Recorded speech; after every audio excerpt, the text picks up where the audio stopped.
There's no feeling more intense than starting over. If you deleted your homework the day before it was due, as I have, or if you left your wallet at home and you have to go back after spending an hour in the commute. If you won some money at the casino and then put all your winnings on red but it came up black. If you got your best shirt dry cleaned before a wedding and then immediately dropped food on it. If you won an argument with a friend and then later discovered that they just returned to their original view. Starting over is harder than starting up. If you're not ready for that, like if you've already had a bad day, then what you're about to go through might be too much. Feel free to go away and come back. I'll be here. Alright, thanks for coming with me on this trip. I'll understand if you have to take a break at any point. Just find a safe place to stop and quit the game. And don't worry, I'll save your progress, always, even your mistakes. This game is a homage to a free game that came out in 2002 titled Sexy Hiking. The author of that game was Jazuo, a mysterious Czech designer who was known at the time as the father of B games. And B games are rough assemblages of found objects. Designers slap them together very quickly and freely, and they're often too rough and unfriendly to gain much of a following. They're built more for the joy of building them than as polished products. In a certain way, Sexy Hiking is the perfect embodiment of a B game. It's built almost entirely out of found and recycled parts, and it's one of the most unusual and unfriendly games of its time. In it, your task is simply to drag yourself up a mountain with a hammer. And that act of climbing, in the digital world or in real life, has certain essential properties that give the game its flavor. No amount of forward progress is guaranteed. Some cliffs are too sheer or too slippery. And the player is constantly, unremittingly in danger of falling and losing everything. Anyway, when you start Sexy Hiking, you're standing next to this dead tree that blocks the way to the entire rest of the game. It might take you an hour to get over that tree, and a lot of people never got past it. You prod and you poke at it, exploring the limits of your reach and your strength, trying to find a way up and over. And there's a sense of truth in that lack of compromise.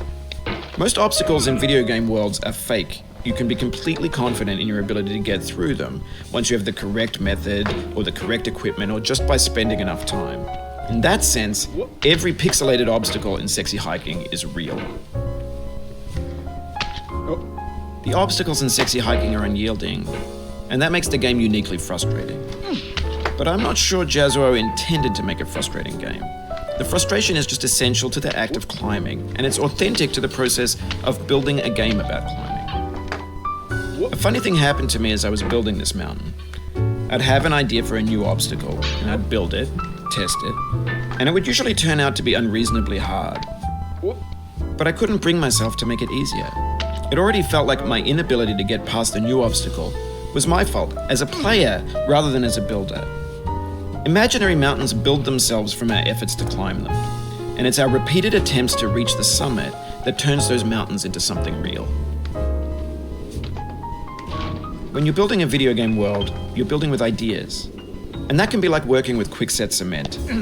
You mold your ideas into a certain shape that can be played with, and in the process of playing with them, they begin to harden and set until they're immutable, like rock. And at that point, you can't change the world. Not without breaking it into pieces and starting fresh with new ideas.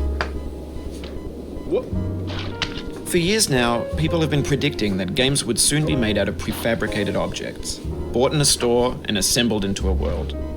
And for the most part, that hasn't happened, because the objects in the stores are trash. I don't mean they look bad or that they're badly made, although a lot of them are. I mean they're trash in the way that food becomes trash as soon as you put it in the sink. Things are made to be consumed and used in a certain context, and once the moment is gone, they transform into garbage. In the context of technology, those moments pass by in seconds. Over time, we've poured more and more refuse into this vast digital landfill that we call the internet. It now vastly outnumbers and outweighs the things that are fresh and untainted and unused. When everything around us is cultural trash, trash becomes the new medium, the lingua franca of the digital age. And you can build culture out of trash. But only trash culture.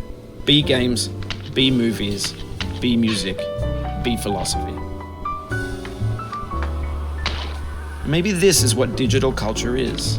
A monstrous mountain of trash, the ash heap of creativity's fountain. A landfill with everything we ever thought of in it.